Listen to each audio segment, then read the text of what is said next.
welcome to the fourth and final of our art talks here, the Clark and LaFaine Visual Arts June 2024 residency. I'm the director of the program, Ben Sloat. We start our program with a land acknowledgement. The Nipmuc Nation, or freshwater people, are the original inhabitants of the land where Clark University is situated. We pay respect to the Nipmuc Nation and the neighbors, the Wampanoag and Massachusetts nations, who have stewarded this land for generations, and we offer our appreciation to the lands and waters for sustaining us. Our general thematic for this residency is a fresh start, which invites the question, after a major transition, what are the steps to imagine and establish new paths and new beginnings, and what are our goals?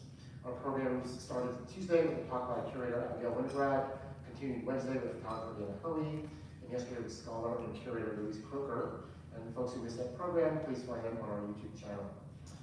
Today's speaker, Sreshta Premnath, is a mixed media artist whose work explore the relationship of power exerted over marginalized communities. Solo exhibitions of his include those at the MIT List Visual Arts Center in Cambridge, ICA San Diego, Contemporary Art Museum St. Louis, Nomas Foundation in Rome, and the Contemporary Art Center in Cincinnati.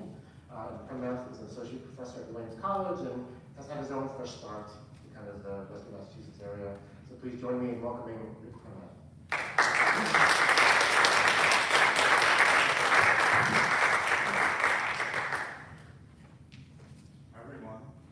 Is my mic? Okay. Yeah, you can hear me, right? One second while I plug things in. It's very weird to hear one's voice magnified. Here we go. Thanks so much, Ben, for the invitation. Thanks, Rebecca, for organizing everything. And it's great to see friends in the audience, Peter, Laurel, and I apologize if you've seen some version of this talk before. Sorry about that. My name is Sreshta Premnath. I go by Rit, and it was great to meet some of you earlier today. I'm going to focus on a couple of recent projects, but I thought I would just stick some images in there of older work, just so, I don't know, there's some sort of visual history of other things I've done in my life up till now. There are a couple of slides in here that I was trying to reorganize right before this talk, so we'll see how it goes. But I wanted to focus on a series of work that began around 2014, and that continuous set of thoughts that I'm working on at this moment. And it began with an invitation from a friend and a curator in Rome who is someone who has invited me to do things that I at first felt were not something that I do. And after having accepted the invitation, has sort of opened my practice in a variety of ways. And so I'm sharing a project with you and starting with a project that I feel quite ambivalent about, but I think has been quite important for me. Maria Rosa Sessa invited me a long time ago to do a project in Milan where she wanted me to work with a group of architects who were redesigning a piazza in Milan, Piazza Antonio Gramsci, and run a workshop for them. And I told her, I don't speak Italian, I am not an architect, why do you want me to run this workshop? And she said, no, you should come when you do this. And so I said, fine, I can run a workshop on the Italian philosopher Antonio Gramsci, since we're going to be working in that square, and think about what public space means with a group of architects. And while I was doing that project, I encountered a rose seller. And these are people who are often at the bottom of the immigrant totem pole. They buy roses in bulk and they sell it to tourists, often Bangladeshis in Italy for whatever reason. And so I found this rose seller in Piazza Antonio Gramsci. We were the only South Asian people in this space, and we're quite curious and interested in each other.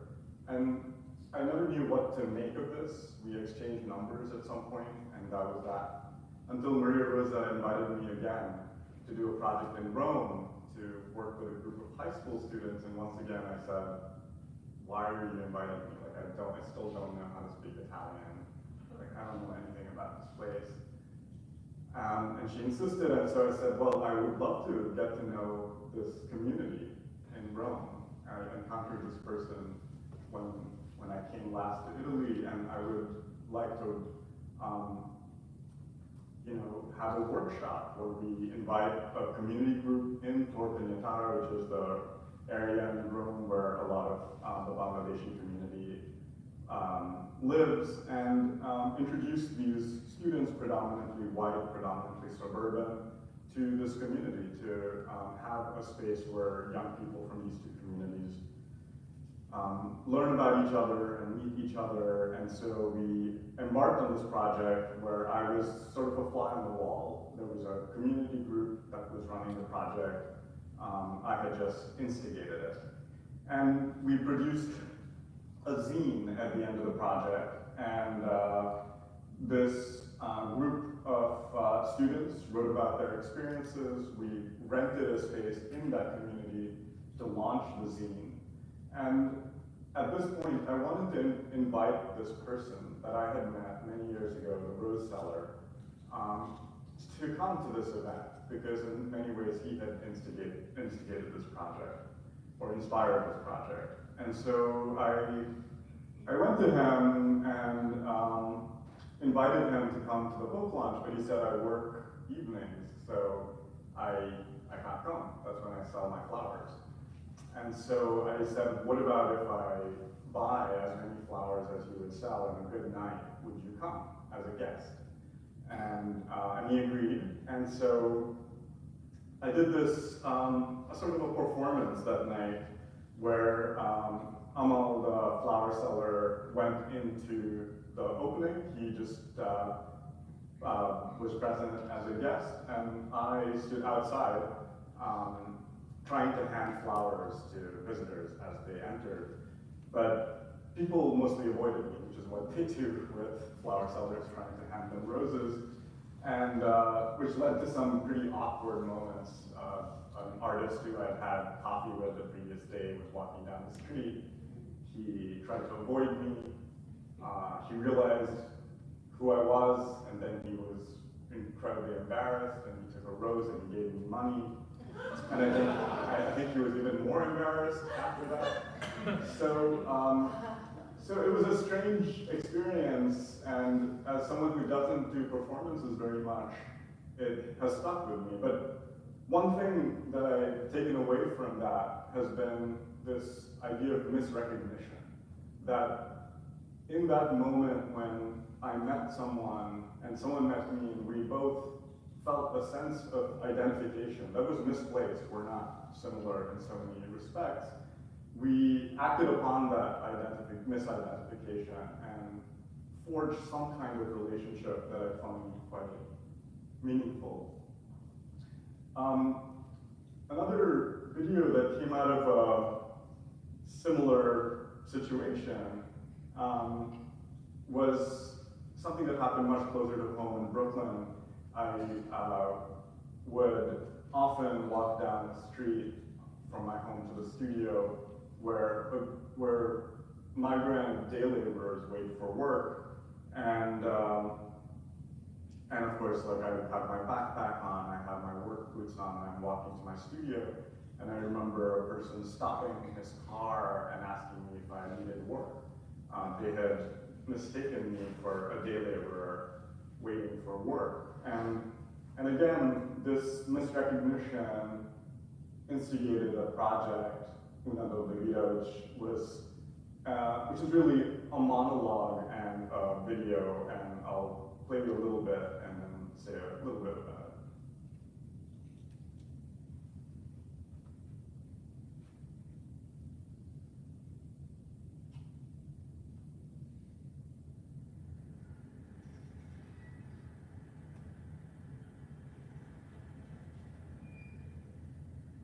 Del día a día, cómo se vive.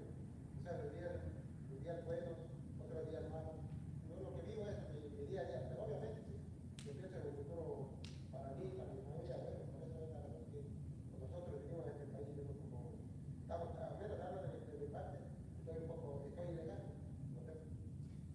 I should just preface this by saying the question I asked Jose, who is speaking right now, was to reflect on, I said I was doing a project on horizons, and could he reflect on the horizon as a metaphor for possibly something in the future that we look forward to, or something in the past that we have left behind, which resulted in actually like him really just talking about his life.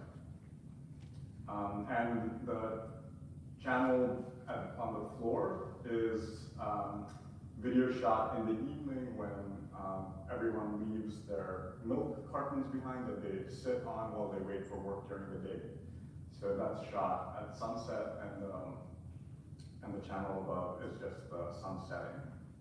And he's not videotaped to protect his identity.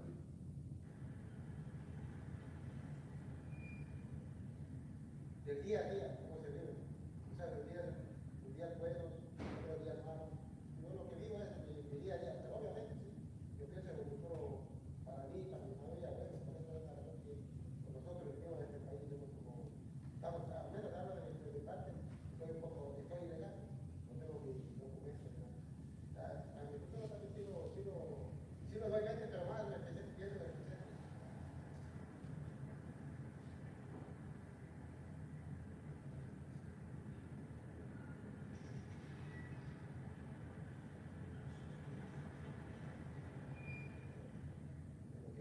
¿Qué es lo que me voy a buscar? Porque saben que en este país estamos muy, las personas que no tenemos los documentos, no es fácil encontrar un trabajo para mí. Porque si no voy a trabajar hoy día, mañana y viene el septiembre de quisiera, no tiene que tener tu papel de aquí no puedes trabajar. Eso es lo que más, prácticamente yo me enfoco más en el presente. Pero como te vuelvo y te repito, obviamente el futuro, yo pienso el futuro ser un poco mejor que lo que soy ahora. I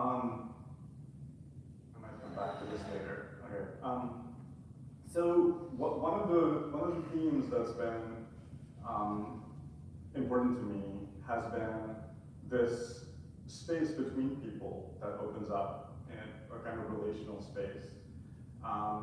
The space that people occupy, which is kind of both in the literal passive sense that we're all sitting in this room while I'm standing, we're occupying space, but also the active sense that there are moments when the space that we're occupying is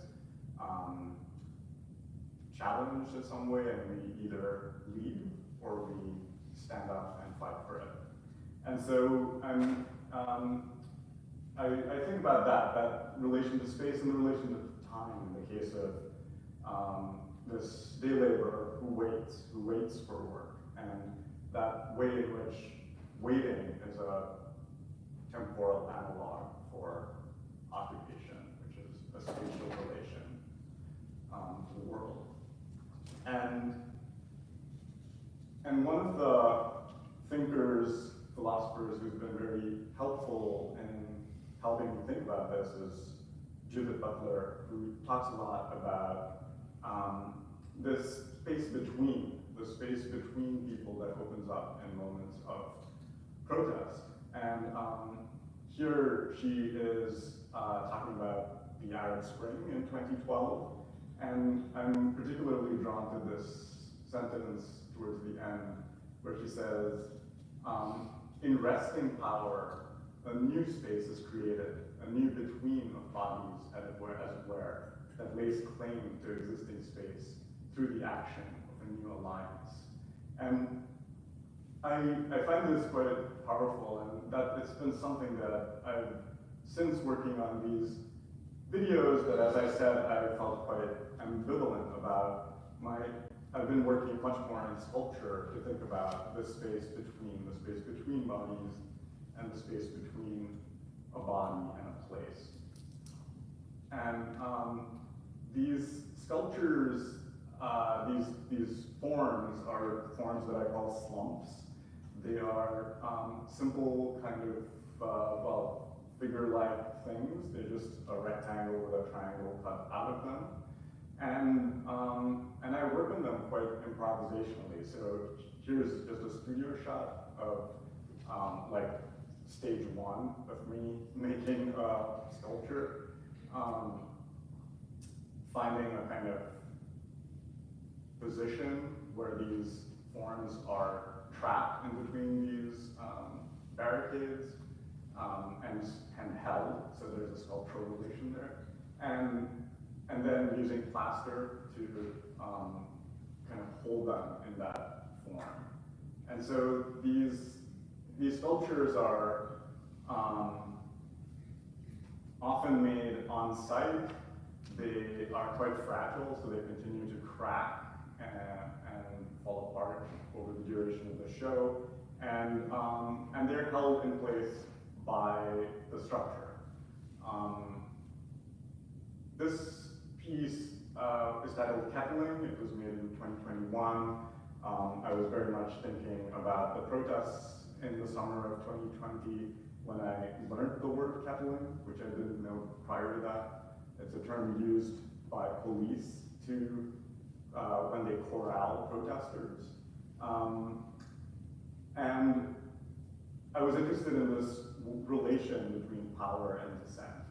And again, the space between power and dissent, and how to find a form for that. I've also been working on ink paintings that consider similar themes, but in a more maybe diagrammatic fashion.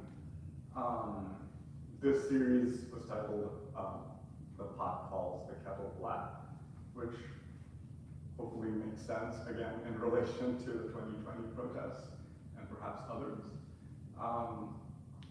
And in many cases, they draw very directly from, in this case, a police diagram of strategies for kettling. So literally, as the crowd marches down a street, you create separations. Police come through side streets and break up the crowd, and then surround smaller groups and harass them. And so these are diagrams made by sociologists who are studying ways to break up crowds. And these are paintings that use those diagrams to think about these sort of vectors of power and dissent.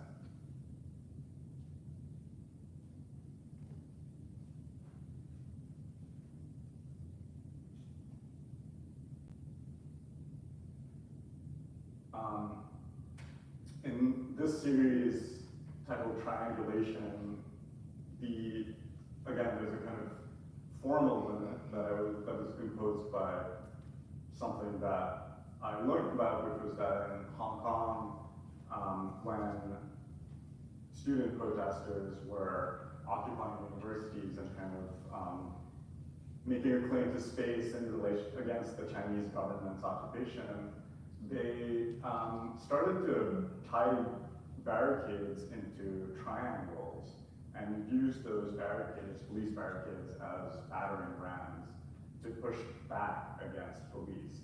And so I was interested in this, using 3 barricades as a kind of constraint, both for the sculpture and then using photographs of these protests, aerial photographs, as a reference for these drawings that are also called triangulation. And some of the drawings, of course, become much more abstract, but I think they still have a kind of relation to these ideas.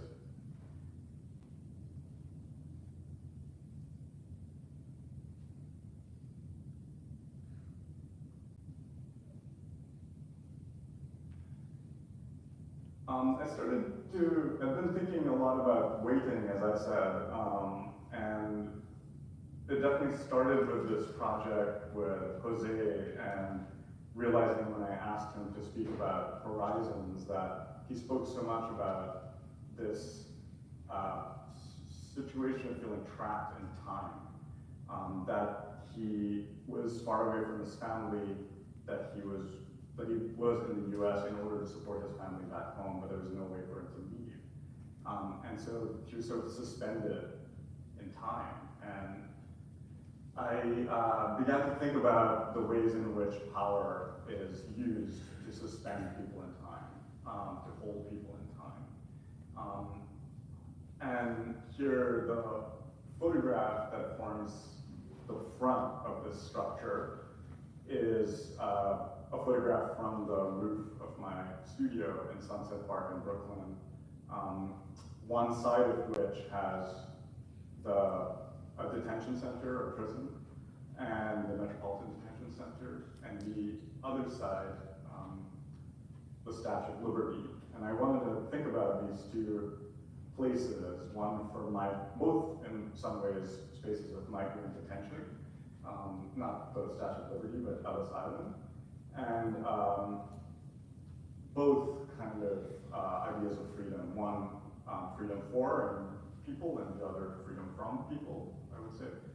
And the state of those people who are suspended in time in these places, kind of suspended on the horizon, on the edge of New York, by the water, by the bay, thinking about freedom.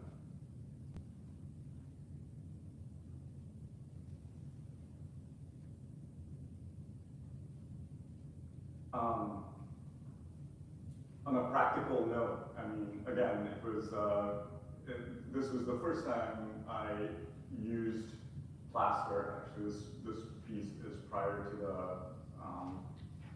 sculpture I started with. I was invited to do an exhibition in Münster in Germany, and the curator wanted me to do a large piece.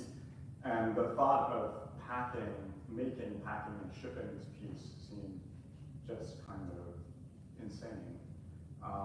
And I proposed to her, what if you flew me there, we got the materials are not that expensive, you hired a student to be my assistant, I'll make the show in 10 days. And it was the most crazy idea, but also really exhilarating. And I was like, this is how I want to make work.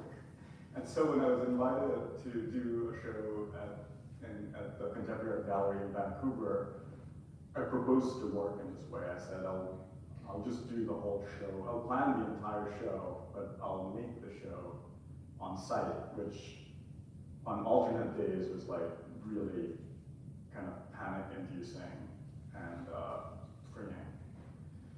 But so this project, Those Who Wait, came out of that. It has the same, I often find words and phrases that resonate, and then I keep using them as titles for multiple projects and pieces, excuse me. And so Those Who Wait was also the title of this exhibition, and I decided to really narrow down the materials I was using, and based on a photograph of children detainees at the US border, I decided to reduce my materials to emergency blankets, mattresses, and fences, which were the three materials that they had access to. And so this project just works with those materials. I was trying to create a structure that didn't have a clear inside and an outside to this fence, so viewers could move on either side. The emergency blankets that are stretched into mirrors are very thin, and so they act as two-way mirrors almost. You can look through them often and see people on the other side and see your reflection. And and while in these previous pieces I had thought of these bodies as sort of singular bodies that were slumping in relation to architecture, I wanted to think about pairs of bodies. And this was again in part from having done that interview with Jose and realizing that waiting is never alone. You don't ever wait alone. You're always waiting with and for someone. And so I wanted to have pairs of slumps that were always leaning on each other. And this series of sculptures is titled Accompaniment, which was a practice that the New Sanctuary Coalition, which which was a migrant rights group in New York, maybe in other places, practiced where US citizens could accompany migrants who were going through deportation proceedings to the court. And your role as a citizen accompanier was to just be there. You're not supposed to intervene or argue with anyone or anything. You're just there with them. If they need anything, water, anything else, you bring them water. And when I did it for the first time, I found it to be an incredibly moving experience. That just being there, being with someone, could be a huge support. And so that word accompaniment entered my lexicon, and all the sculptures are titled accompaniment. I also started making these exit signs that I've been using for a couple of years now in my work. This one says exile on one side and exhaust on the other. They always have two words, and I think of them as very short poems, little two-word poems. They're not really opposites, they're just words that I would like people to hold in their mind together. And it's important to note that you can't see both sides at the same time, so you have to physically move around the piece to see one word and hold the other in your mind.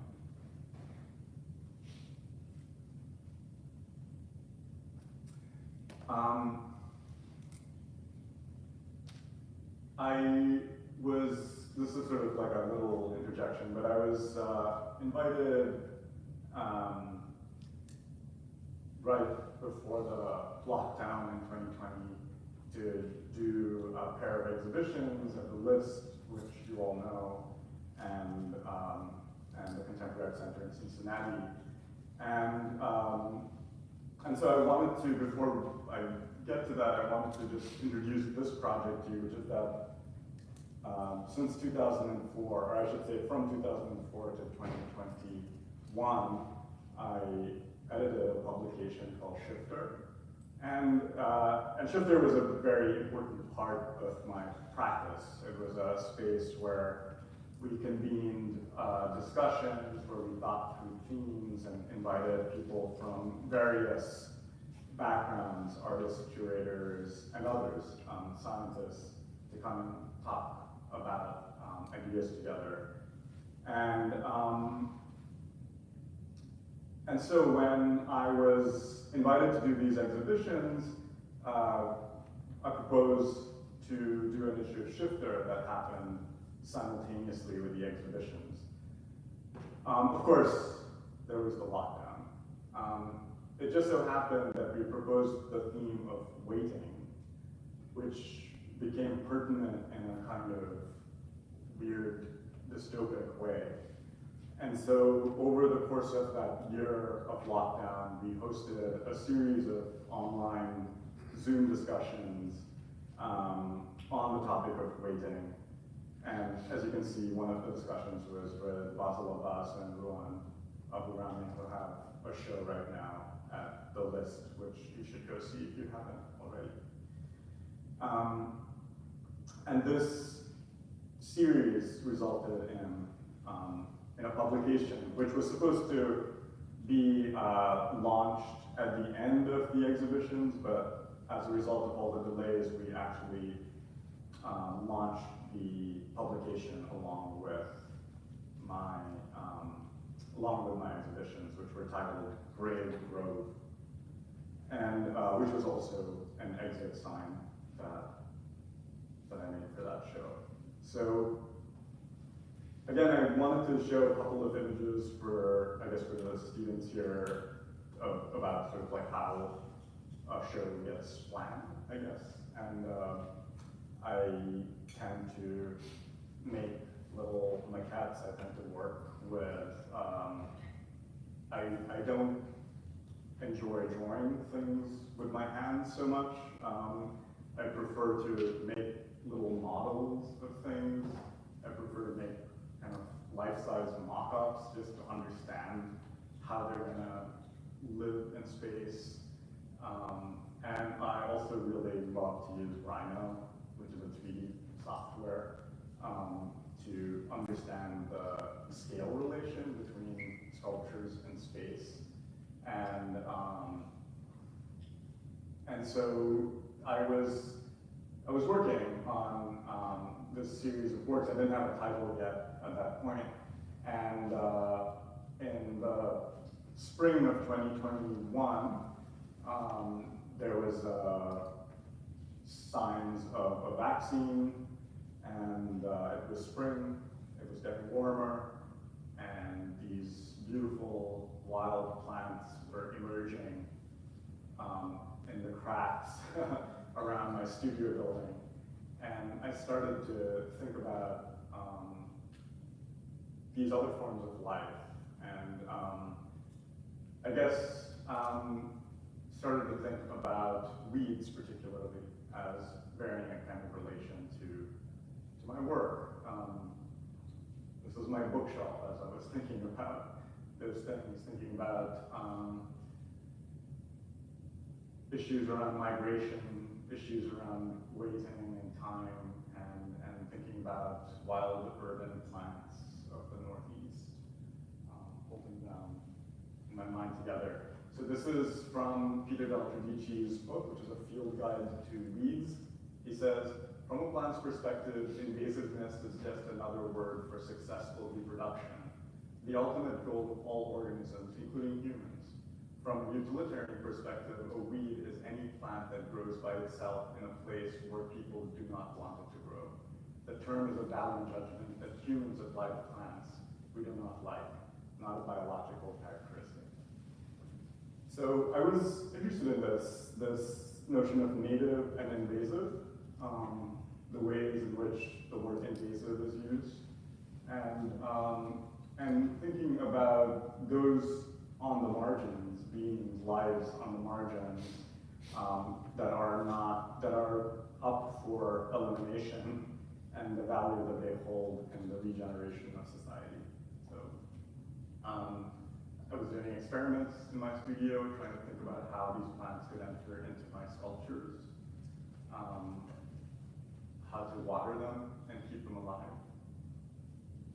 And this project, this sort of thinking also led me to a set of collaborations that were really meaningful with nurseries and growers in each of the locations that I had in my exhibitions. And Chris Juarez, who is an amazing person who used to run a farm called Pishka Farm in San Diego,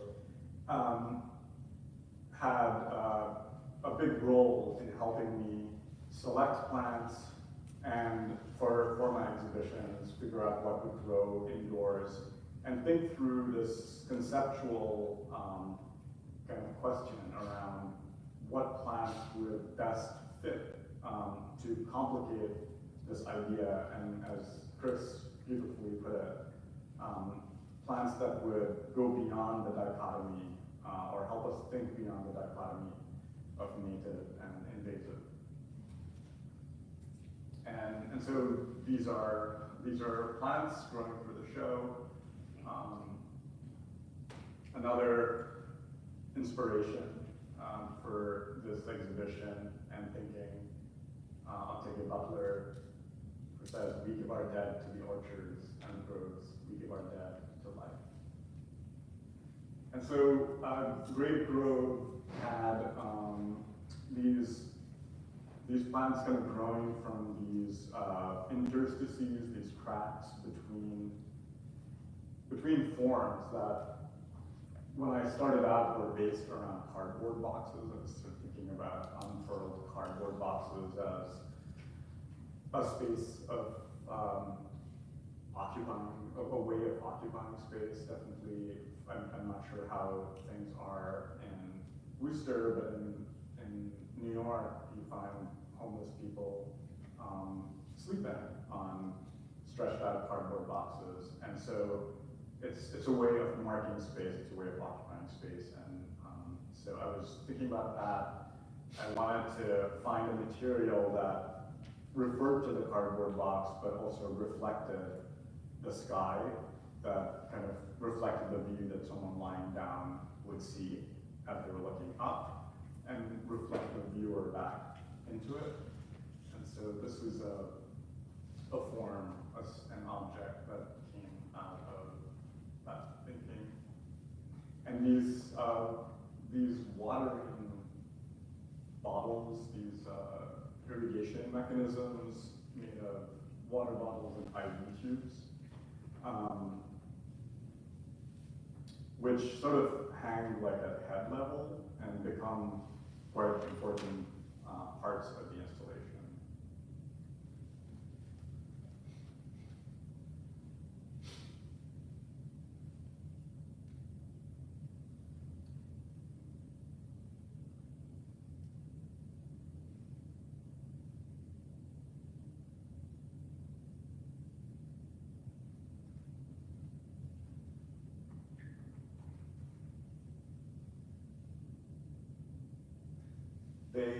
It was complex, as I realized, and as the galleries realized, to have a really long exhibition with living things in it.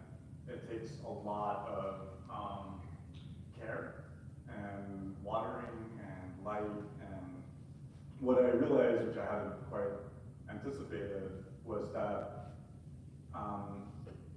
there couldn't just be a sort of general schedule for caretaking. There had to be someone who like literally looked out for the plants. And it turned out that in each exhibition there was a person who sort of adopted the exhibition. In Cincinnati, it was the bookshop. The person who ran the bookshop, who was really invested in the project, who knew plants, and she took care of them. At the list, it was the conservator there, and in San Diego, it was Chris Suarez, who also planted the plants. But it was a lot of work. Insist.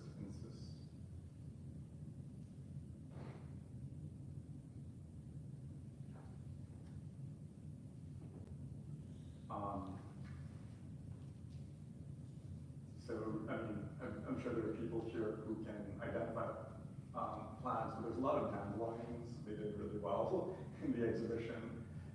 There's milkweed that's right in the middle there, but sadly the milkweed really struggled. There wasn't enough light for it. So I switched it out with a eucalyptus when I showed that piece the next time. So it was a lot of negotiation.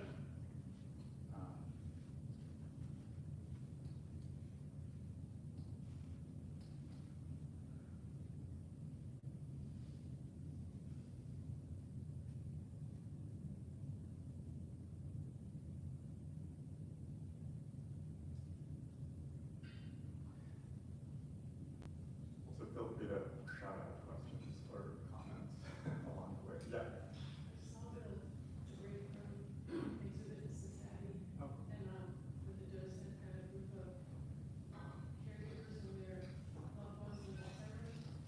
Oh, wow. Walk around the space, and the docent said something about those forms as they start to crumble, plaster coming off. They have to also have someone sweep up each day, whatever was falling off of them. And it was a really wonderful exhibition. Thank you. Yeah, that's true. It's funny that they were sweeping it up. Yeah. I think we had discussed sort of how much sweeping was necessary, which is, yeah. So I think there was like a perimeter around which they swept. Yeah, because you could see like right underneath. Yeah. That path of it kind of went out into the space. Yeah. It became maybe a hazard or something. Yeah, or like sort of trapping it everywhere. Right.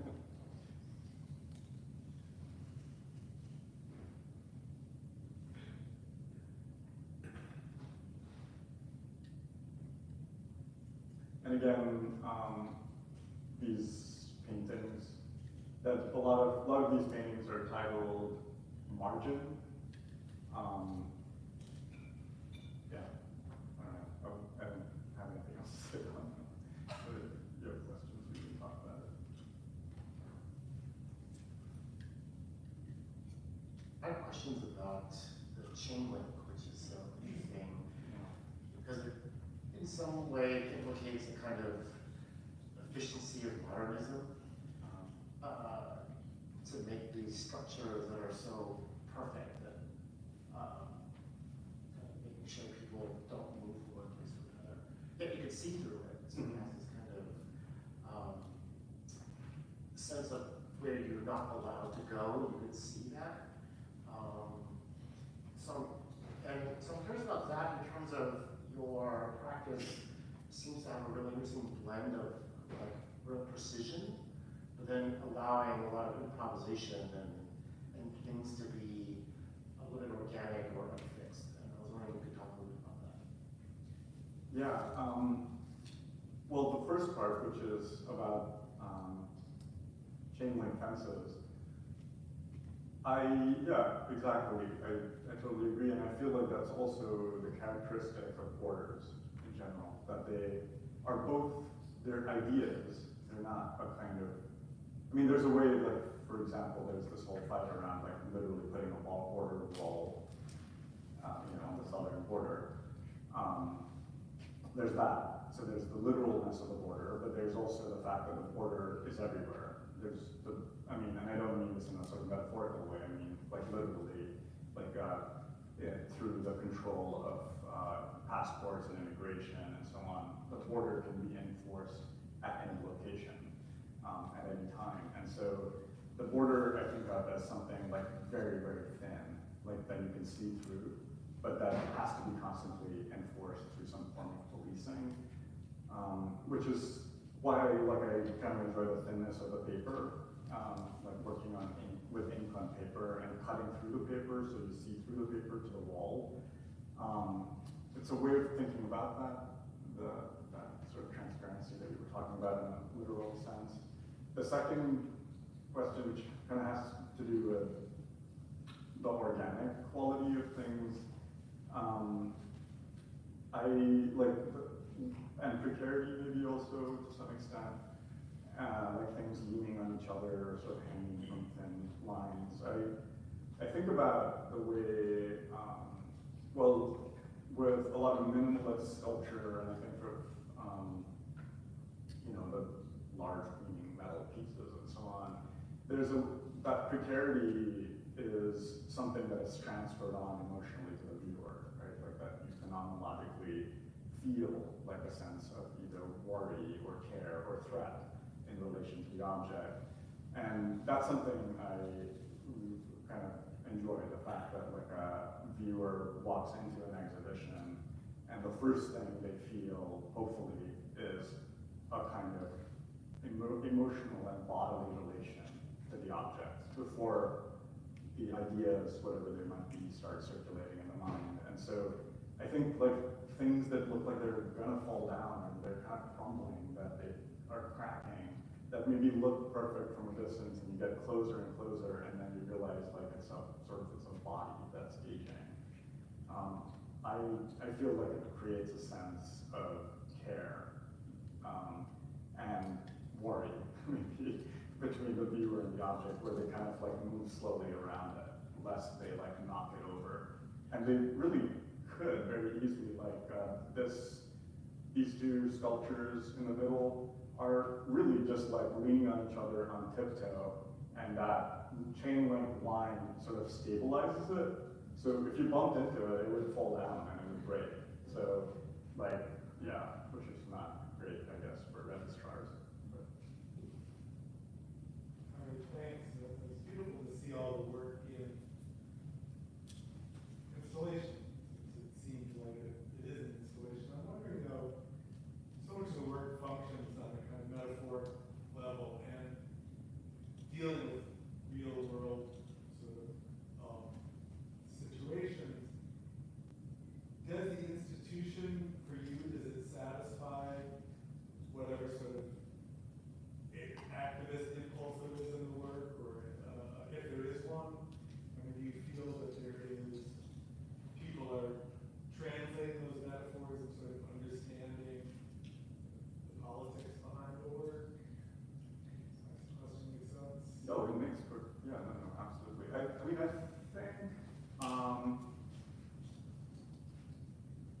I think the space of art is a very special space, which is to say that it's not, I don't think it's the same as activism.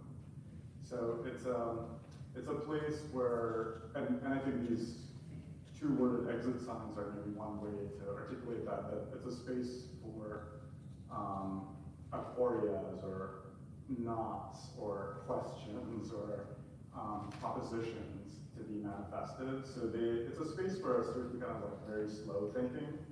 And I do think that that the space of the gallery or the museum is the ideal space for it. But it does mean that it requires time and contemplation and all of that.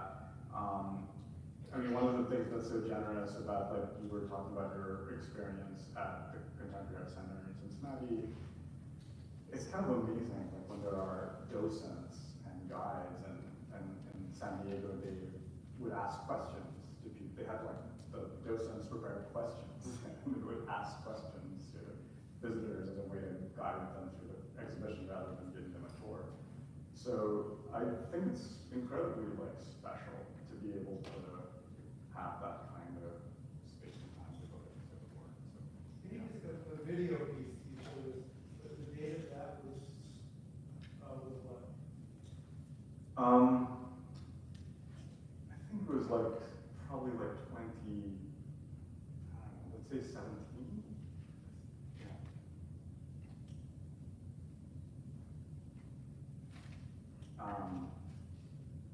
It was during the Trump times, but let's not talk about that right now. I mean, this piece actually has a funny relation to your question, but not an intended one. This was an exhibition I presented in Poland like a year and a half ago. Is that right? It was, the exhibition was titled Proximity, and I wanted to try to make an entire set of sculptures that were ink paintings. So, I mean, one of the constraints was that these are things that artists have to do. I had a show but didn't have a shipping budget. So I said I didn't want to show only paintings, I wanted to show sculptures, so I decided to make paintings into sculptures and bring them in my suitcase. So, so these were the pieces. They're all continuously being, ink is continuously dripping and spreading on them over the course of the exhibition. Each is a pair of sculptures or paintings that are dripping on each other, and I was thinking about this question of, again, how do you visualize the space between, and how do we think about proximity as a way of negotiating our relation to others, and which is basically what politics is. And so it was with these thoughts that I created this work. And there were these two text pieces that hung across from each other,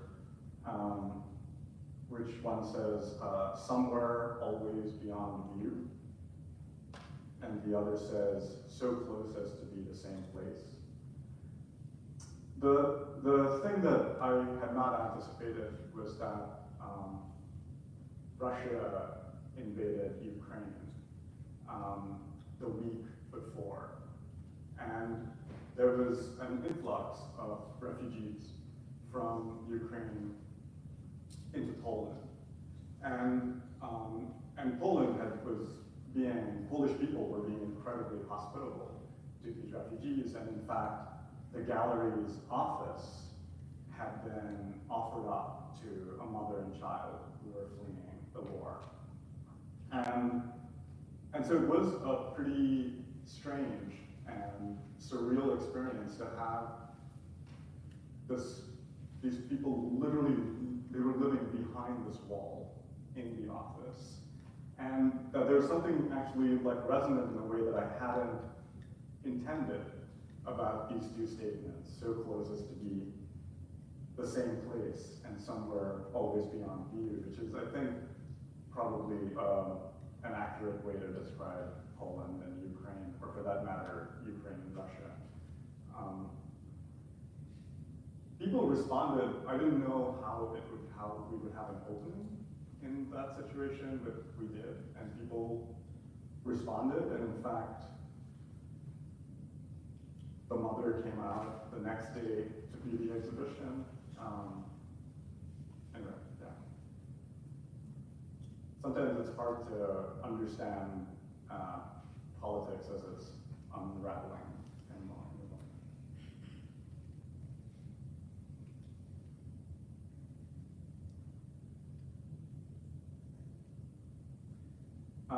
I have, and then this is sort of more recent work, and then I'll kind of wrap up with just some images of things I'm working on right now.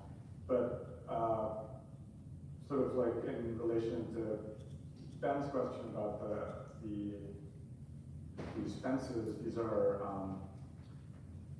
mulberry paper and twine, and so they're very translucent, thin pieces that are also kind of thinking about this margin or space in between. They're titled Catch and Release. And they sometimes have remnants of the twine that's been cut from them and clipped from them.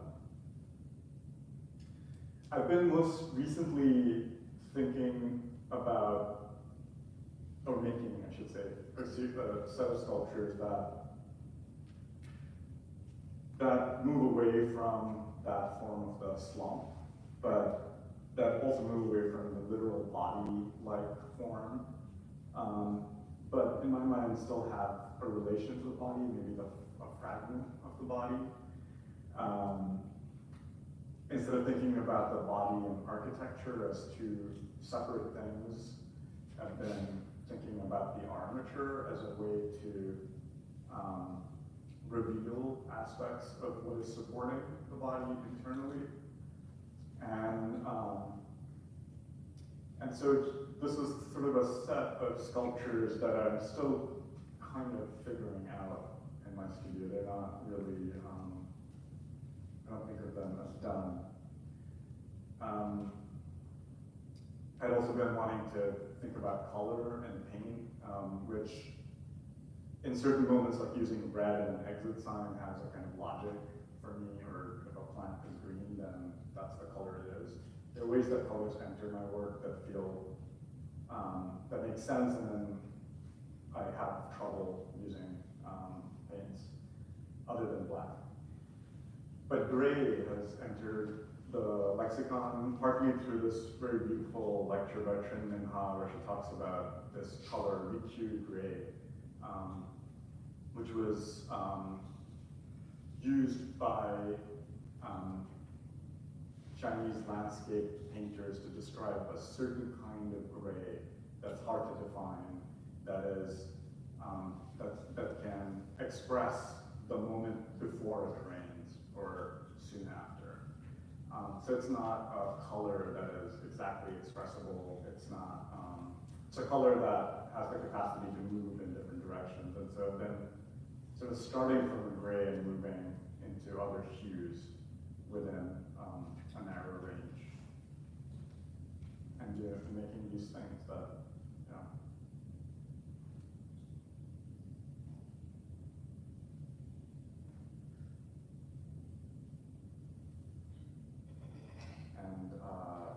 And then the last slide, which is what's happening in my studio as of, I guess, yesterday. I'm calling it two tongues. I think one's on the floor and the other's like floating. I don't know where it's going. I'm excited about it though. So I'm gonna wrap it up there.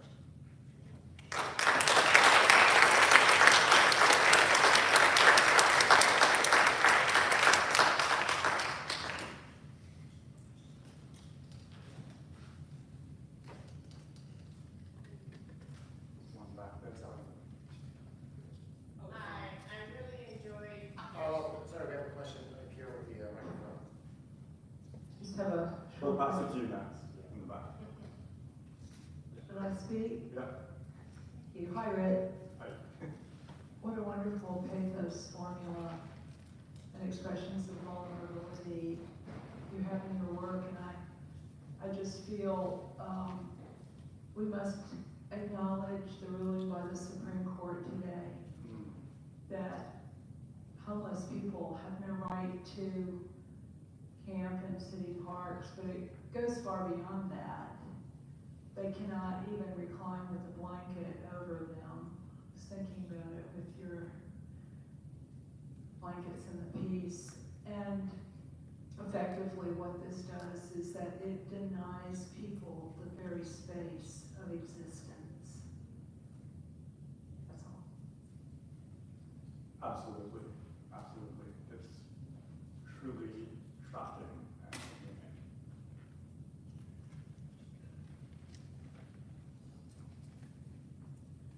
I really enjoyed your sculpture pieces where there was like the cages. And I'm wondering, it reminded me of people being incarcerated. I'm wondering if that figured into any of your thought patterns when you were thinking about creating those. Yeah, absolutely. I had been thinking about incarceration in both prisons and refugee camps. In fact, one of the things I was researching before I did Grave Grove was an initiative in Rikers Island where people grow plants, and there's a kind of vegetable garden that people work on. And there was something quite strange about it to me, because on the one hand, there's this complete lack of freedom. The whole point is to take freedoms away from people in these spaces. But within that space of incarceration, there's something kind of amazing to me about the role of a garden or something, like the ability to have hope or express freedom within kind of, within that space of incarceration. Yes, very much so. Comment and a question. The comment is I thank you for being here today. It was very eye-opening for me. In 2017, I visited Italy, Rome, and while there was a tourist, well, I was a tourist, and there was a group of immigrants from Romania. And while there, visiting for about 2 weeks, at one point they announced that one of the women had committed suicide by jumping over a wall. And the idea that for me being an American, having a desire to be in that place, that space for so long, and then coming into contrast with someone who no longer wanted to be in that space, you know what I'm saying? And when you said that you were in Rome at the same time that I was, I said, wow, that was an interesting coincidence for me. So I wanted to bring it up and see if you had anything to share in addition to your time.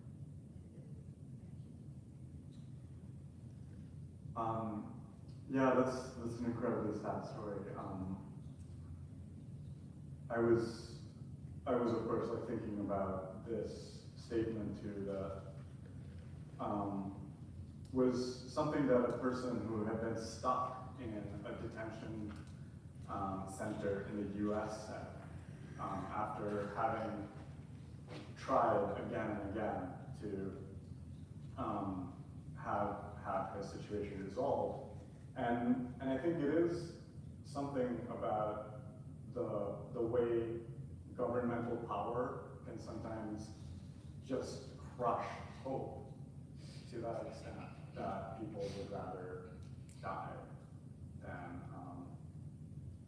than continue to hope. So I think, yeah, it's awful what you just said, but sadly, it happens frequently. Thank you so much. Turn it on.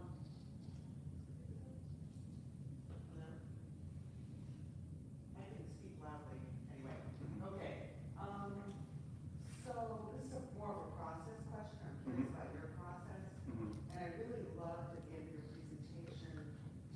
The plaster, painted plaster, the grays, the blacks. And then there was one that showed burlap draped over it. And I just thought there was something beautiful about the contrast. And I was curious as to how you go about how you went about the process of thinking about that, what worked for you, what didn't, was there a metaphor in there that you thought about, or did it just kind of come after the fact? But I thought it really worked, but then I didn't see any place else in your work, so I was curious about your process. Yeah, I mean, I think, like, I'm always sort of following two things, sort of in parallel but separately. One is materials and material curiosity and form, and the other is reading and thinking and following ideas. And sometimes, like, the way that I will try to hold them close to each other is to at least have certain formal questions or elements. For example, the idea that the figure is always sort of, or the figure or the sculpture is always precarious or falling. Like, that idea of falling is maybe like a thing that I hold formally in my mind, even if I leave everything else, like questions around migration or identity or anything, everything else like goes away. I hold like that word falling in my mind as I'm making the piece and see where it goes. In terms of burlap and materials, like certain things just sort of, I mean, I'll tell you honestly, like how it happened is that I thought that the sculptures were going to be like this. I had a studio visit with a friend and was telling them how my mom saw like all of my slumps laid out on the ground when she visited New York years ago and said, oh, it looks like you're drawing out genes. And this friend said to me, oh, this is a weird thing to say, but it would look kind of, like, I was just imagining your pieces wearing jeans. And I was like, yeah, that's a cool idea. As in, like, it introduced this possibility of having a different material and logic and color into my work that I hadn't kind of considered. And so that's kind of like where it's at. I mean, I don't know, I'm showing you this, but I don't know if it's a good idea yet. You know, I might not actually like, I don't know how finished or unfinished this work is. I went to the Berkshire's Emporium and bought a bunch of bocce balls and like bowling balls and made these fluorescent balls that I'm really excited about that are wedged and weighing on things. I don't know what the deal with them is. So my process is that I do a lot of things in the studio and go with my gut, and at a certain point when I've lived with them enough and feel like they're working, and when like the ideas, at some point I always trust that the ideas and the work like will find each other, and then it's like, okay, they think these are like ready for the road, you know? Yeah. I was really interested in your idea of this kind of doubling, or the two different sides and the need to move off into to see that. It made me remember this quote by Abigail Solomon ago, it was at UC Santa Barbara. It talked about how a lot of, certain kinds of documentary were a kind of re-marginalization. So the folks were already marginalized by their condition, which is often from the global north.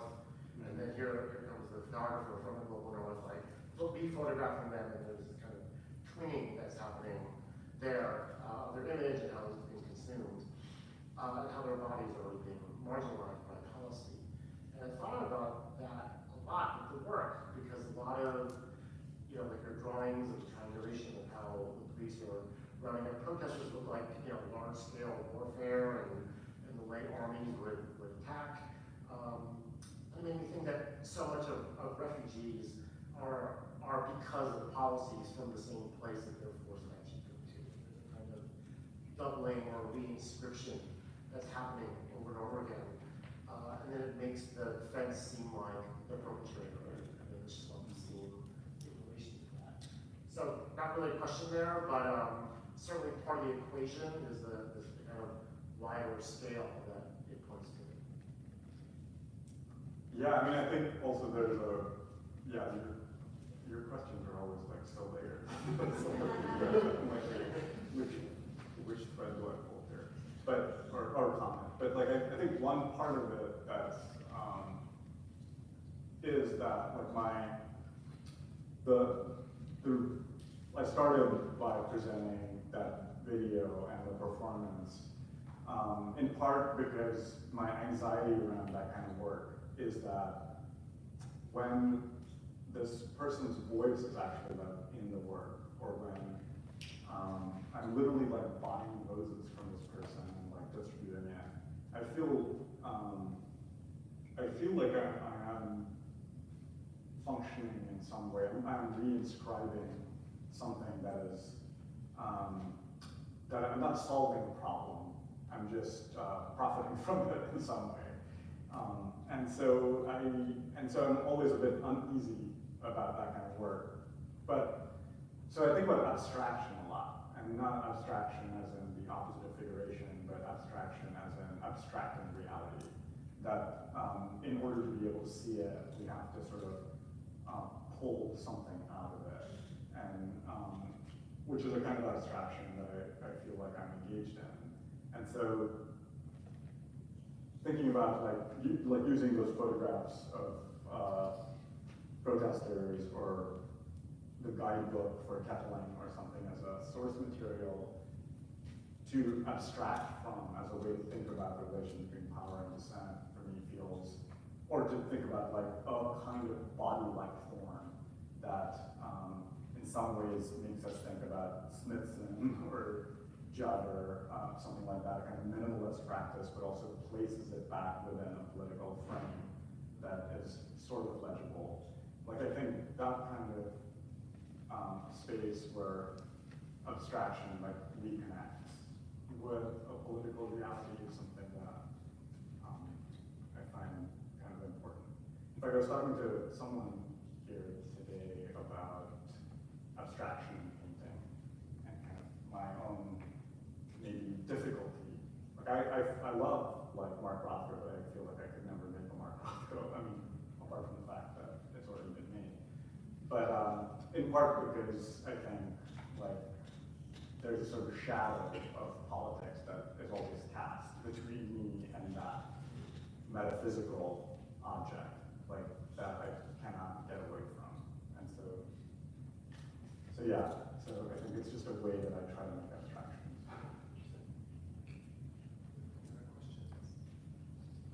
I think one of the things that's really powerfully operative in your work is how close the forms come to humor, and that's so uncomfortable. Can you talk about how you orient and navigate that as you're making? Yeah, thanks for that question. It's, I think I've been like leaning into the weird more. There's this thing that Slavoj Žižek said that I've been thinking about a lot. He said, love thy symptom. And I think I've been trying to love my symptom, which is to say like the weird things that come out when I make work that I don't understand. For example, like there's this piece in this piece that, like, first of all, like there was a student group that came to see this show, and one of the students said, "So, like, what's the deal with like the plant coming out of the butthole?" And I literally like was like, "Whoa." Like, I totally didn't see that. And it's titled Prone, but Natalie Bell, the curator, would always like, and not even as a joke, would like literally always call it probe. So I would say, you know, and I don't know, like love thy symptom. You know? I don't know what my deal is.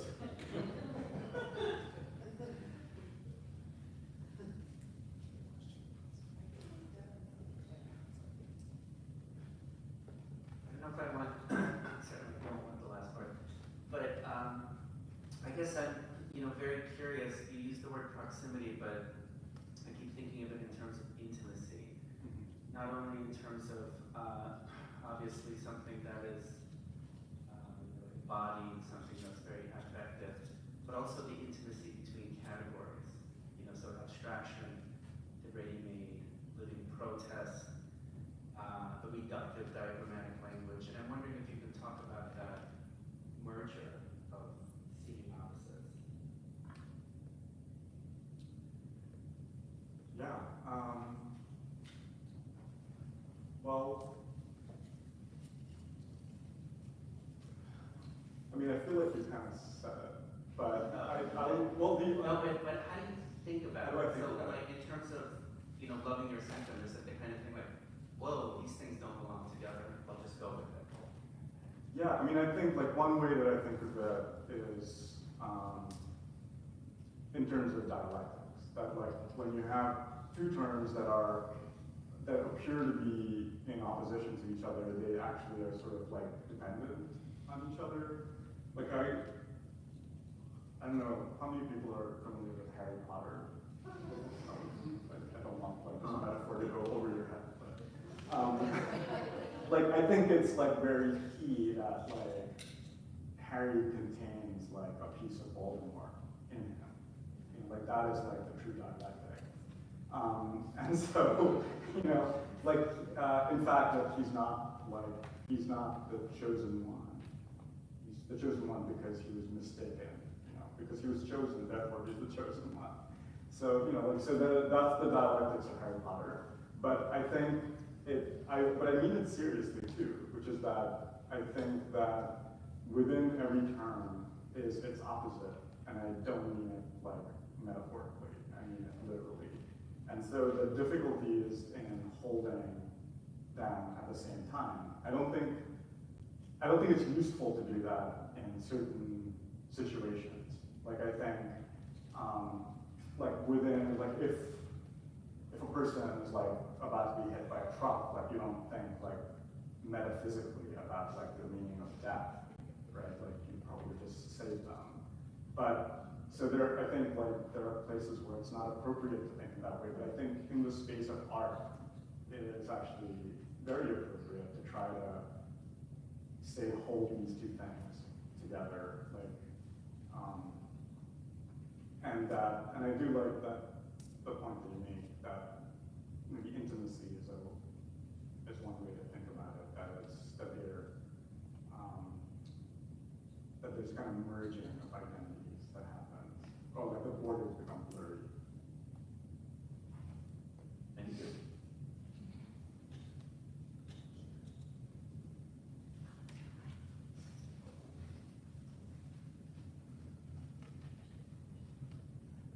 Thank you so much. I love hearing you talk after you spent some time on this show. Slowed down, so discovery, walking around in this things in unexpected places. But my question really is about the second half. The making, you went to Germany, got the supplies. And there's a vibe in terms of the lighting and the composition of these installations that are like laboratories or hospitals or things that are showing this point of repair or growth happening. And then an extended moment is witnessed. And then there's the unhappening, the taking apart, the disassembling, that feels so, it's not on the screen, it's not what we talk about. Yeah. But decamping seems like a big part of this whole enterprise. And especially like what Jan was saying, and we think about what to do in the decamping of things, especially as makers of objects. They're made, unmade, remade, repurposed, finding new forms, and I just wonder how you think about or invite that as part of your practice. I mostly think about it in kind of practical ways, not in conceptual ways yet. Hopefully I will someday. The practicality of it, which is to state the obvious to everyone in this room, is that is storage. It's like shipping, like so much of my life becomes about shipping and storage. And it really begs like some existential questions about being an artist, right? Like, why am I paying rent on a bunch of crumbling plaster sculptures, for example? And so the alternative in this instance are, in this case, a set of objects that can be folded up, and so they are like they're like books. I'm thinking of turning this entire installation into a book that can be unfolded into the entire installation at scale. That doesn't work for like the plaster pieces, of course. The plants, they get thrown out. That's the fact of it. Because no one wants to like rehabilitate dandelions at the end of an exhibition or whatever. I also end up throwing out most of the sculptures. Like in the case of this 2 shows traveled to San Diego, I remade the entire thing in San Diego. We only shipped the metal. So it's an imperfect system at the moment. The pieces I've been making most recently are like studio-made objects. So they are being made in a way that that lasts. But that might have something to do with the fact that I'm now like teaching in Williams College and I have more storage space. So it's hard to tell like how much is based on these very practical kind of considerations. But yeah, it's